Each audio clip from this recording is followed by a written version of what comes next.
কিরে মন্টু, তুই বাড়ির থাকি বাইরস না?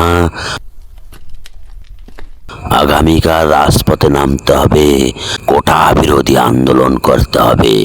চাচা, আমি আন্দোলনে যাব না, কারণ আমি মুক্তিযোদ্ধার সন্তান। ও, তুই আন্দোলনে যাবি না? না চাচা, আমি আন্দোলনে যাব না, আমার চাকরি এমনিতে হবে। ও, তা বুঝেছি, তুই মুক্তিযোদ্ধার সন্তান বলে আন্দোলনে যাবি না।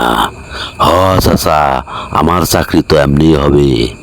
কেউ আছেন আমাকে একটা কাজ দেবেন? কে রে বাবা তুই? একটা কাজের জন্য এসেছিস?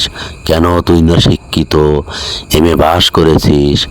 চাচা, এমএ পাস করে চাকরি নেই, ওইদিকে কোটা বিরোধী আন্দোলন হচ্ছে।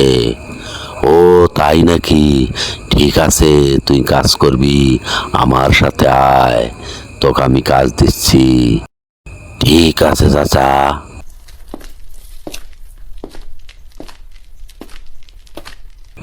এ সবজিওয়ালা ভাই, তোর সবজির দোকানে টমেটো আর বেগুন কত? তোর আন্দোলন দেখে সব কিছুর দাম বাড়িয়ে দিয়েছ রে।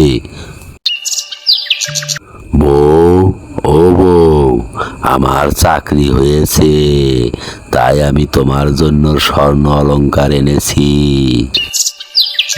তাই নাকি গো? দাও, আমাকে দাও, স্বর্ণ অলংকার গুলো দিয়ে দাও।